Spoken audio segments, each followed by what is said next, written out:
Krillin peut solo tout l'univers de One Punch Man, une phrase que j'ai entendue encore et encore à de multiples reprises sur mes vidéos qui parlaient de Saitama. Mais est-ce que cette affirmation est réellement vraie? Alors certes, dans Dragon Ball, Krillin est un des terriens les plus puissants, ses techniques sont variées, il a son potentiel libéré, des mouvements rapides et fluides qui ont même impressionné Vegeta, donc on ne peut pas contester que c'est un personnage surpuissant. Pour autant, comme je me tue à le dire dans mes vidéos, l'univers de One Punch Man est très loin d'être aussi faible que ce que les gens peuvent penser, et dans ce verse, certains personnages, hors bien sûr Saitama, sont capables d'accomplir de véritables prouesses, que ce soit en termes de force, de technique ou de vitesse. Salut les jaunines, c'est Loïc, j'espère que vous allez bien. Aujourd'hui, vous l'avez compris, on se retrouve pour répondre à la grande question, est-ce que Krillin peut oui ou non solo le verse de One Punch Man? Donc avant ça, si c'est pas déjà le cas, je t'invite à t'abonner, à activer la cloche pour pas louper les prochaines vidéos, et sans plus de suspense, on est parti avec la présentation.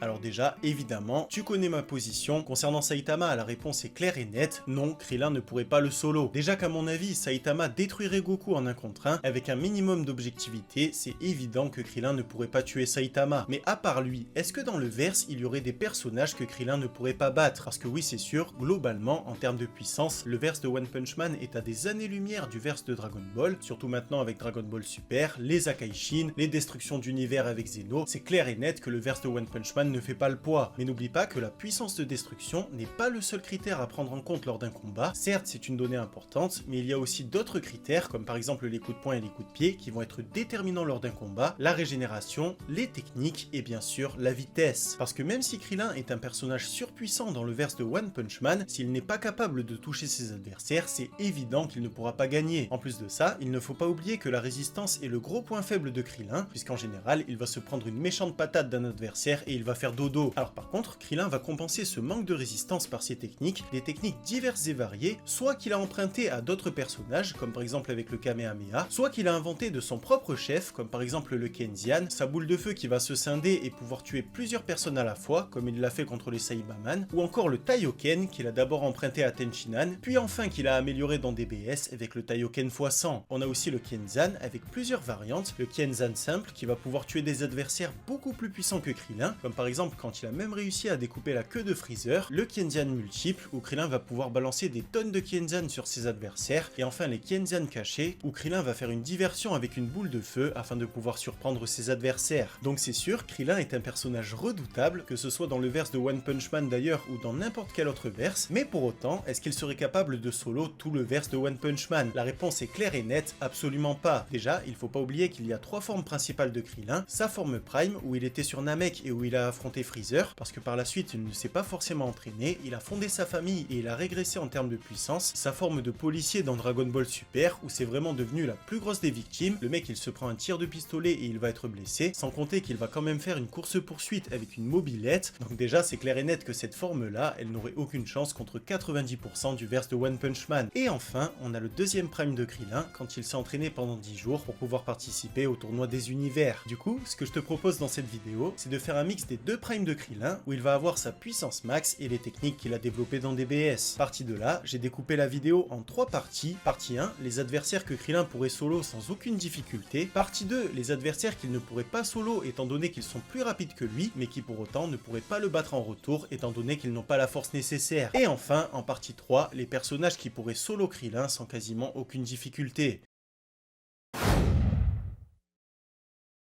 Alors à mon avis, à son prime, Krillin pourrait solo 70% du verse de One Punch Man sans quasiment aucun effort. Parce que oui les amis, faut être honnête, la moitié du verse de One Punch Man est complètement éclatée au sol. Que ce soit tous les monstres de niveau loup ou de niveau tigre, la moitié des monstres de niveau démon, et tous les héros de la classe A et inférieure, c'est clair et net, ils ne font absolument pas le poids contre Krillin. Et d'ailleurs, j'ai déjà fait une vidéo complète sur la force de Krillin, si tu veux la voir, je te la mettrai dans le bouton i. Dans cette vidéo, j'ai estimé la vitesse de Krillin à plusieurs fois la vitesse du son. Pour autant, pour des combats qui vont se dérouler à la vitesse de la lumière, il va être complètement largué, que ce soit contre les flashs lumineux de Freezer qu'il n'a absolument pas réussi à avoir, ou contre tout autre personnage qui va se déplacer très rapidement, Krillin ne va absolument rien pouvoir faire. Pour autant, même si Krillin est très loin de la vitesse de la lumière, il va quand même être plus rapide que les 2/3 du verse, et en termes de puissance de destruction c'est encore pire, puisqu'il va pouvoir solo 90% du manga. Alors par contre, je tiens quand même à mettre un petit bémol, parce que même si logiquement Krillin est capable de détruire une planète à son prime, j'en suis quand même pas sûr à 100%. Alors oui, évidemment, tu vas me ressortir l'argument phare, Vegeta détecteur avec 18 000 unités allait détruire la planète, donc du coup, Krillin qui a pu atteindre grosso modo les 75 000 sur Namek en est capable aussi. Le truc, c'est que je suis absolument pas sûr qu'à un certain niveau, les unités soient bel et bien corrélées avec la destruction des planètes. À mon avis, il y a deux paramètres à prendre en compte concernant la puissance de destruction, la puissance initiale du personnage en unité, mais aussi et surtout la nature de l'attaque. Je te le rappelle, pour essayer de détruire la Terre, Vegeta a utilisé son canon Garrick, et à mon avis, le canon Garrick a un potentiel de destruction qui est beaucoup plus grand que le Kamehameha. Et pour preuve, quand il l'a balancé sur Goku, Goku a dû riposter avec un Kaioken x3, donc en gros à ce moment-là, il avait une puissance de 24 000 unités, et même si Vegeta à ce moment-là avait une puissance de 18 000, Goku n'a pas réussi à le repousser pour autant. Et d'ailleurs pour ce faire, il a dû claquer le Kaioken x4 et passer à 32 000 unités. C'est pour ça qu'à mon avis, en fonction de la nature de l'attaque, le potentiel de destruction va être plus ou moins grand, d'autant plus qu'à chaque fois que Krillin a vu un personnage qui allait détruire la Terre, il a fait le gros choqué. Comment ça se fait qu'à chaque fois il soit autant choqué si lui-même en est capable? Donc c'est pour ça que je suis quand même sceptique, mais bon, on va laisser le bénéfice du doute à Krillin et dire qu'il est bel et bien capable de détruire une planète. Pour autant les gars, on va rester logique, c'est pas parce que Krillin va être dépassé par un ennemi qu'il va forcément faire péter la Terre. Donc ça sert à rien de me spammer en commentaire en mode ouais mais Krillin peut détruire la Terre, donc il peut pas se faire battre par les persos de One Punch Man étant donné qu'ils vont mourir avec la destruction de la Terre, parce que de toute façon je te le rappelle, si Krillin détruit la Terre, il est mort aussi. Mais pour autant, cette grande capacité de destruction va quand même servir à Krillin pour pouvoir pulvériser des ennemis qui sont super résistants, et je pense notamment au Scolopendre Patriarche qui va avoir une carapace blindée. En plus de ça, Krillin va pouvoir solo des adversaires qui sont normalement plus puissants que lui avec son Kienzan qui va pouvoir découper des adversaires à la puissance délirante. Par exemple, avec cette technique, il pourrait découper la version évoluée du Scolopendre Patriarche qui a une résistance encore plus grande. Krillin va aussi pouvoir surprendre ses adversaires avec son Taioken x100 qui va les aveugler, et pendant qu'ils sont aveuglés, il va pouvoir les transpercer avec des Kienzan. Avec cette ruse, à mon avis, il pourrait vaincre certains adversaires qui seraient plus rapides que lui, et je pense notamment au monstre qui a affronté Genos et qui était plus rapide que lui, un monstre contre lequel Genos a dû claquer sa super glue pour pouvoir limiter ses mouvements. Pour autant, et ça c'est une réalité qui va être dure à accepter pour tous les fans de Krillin, Krillin va être moins rapide que la majeure partie des monstres de niveau dragon, que certains héros de classe S, voire même certains monstres de niveau démon. Ce qui du coup nous emmène à la deuxième catégorie, des adversaires que Krillin ne pourrait pas battre étant donné qu'ils sont trop rapides pour lui, mais pour autant des adversaires qui ne pourraient pas battre Krillin étant donné qu'ils ne sont pas assez forts pour le tuer. Et oui, parce que contrairement au verse de Dragon Ball où la vitesse va forcément de pair avec la force, dans le verse de One Punch Man, on peut avoir des adversaires qui se déplacent très rapidement mais qui pour autant n'ont pas une force délirante. Et je pense notamment à Golden Sperm qui va être beaucoup plus rapide que Krillin mais qui va avoir plus ou moins la même puissance de frappe, Genos qui va se déplacer très rapidement aussi, ou encore Flashy Flash qui est un des héros de classe S les plus rapides au monde, mais qui pour autant va pêcher au niveau de la puissance. Un problème qu'en général Flashy Flash va compenser avec son épée, mais contre Krillin ça me paraît quand même gros de dire que son épée pourrait le tuer, parce que je te le rappelle, même si le plus gros point faible de Krillin est sa résistance, le fait est qu'il a quand même réussi à tanker, ou du moins plutôt à survivre à des attaques d'adversaires surpuissants. Ça a été le cas par exemple avec Nappa à l'arc Saiyan, avec Rikum à l'arc Namek, ou encore avec Cell forme parfaite à l'arc Cyborg. Alors certes, dans le cas de Cell, il se retenait au maximum, mais quand même, en comparaison, un coup d'épée de Flashy Flash, ça me paraît très faible. Du coup, contre la majeure partie des monstres de niveau dragon, entre guillemets normaux, Krillin va se faire dépasser en vitesse, mais pour autant, il va être suffisamment résistant pour ne pas mourir. Concernant les héros de classe S, contre la moitié faible de ces héros, Krillin va être en difficulté au niveau de la vitesse, mais encore une fois, il va pouvoir les battre au niveau de la force. Du coup, contre des adversaires comme Master Marcel ou Pripri Prisonnier, Krillin va pouvoir gagner sans aucune difficulté, et contre des adversaires comme par exemple Genos, Flashy Flash ou encore Bang, il va être complètement largué en vitesse, mais ça va pas être le cas au niveau de la force.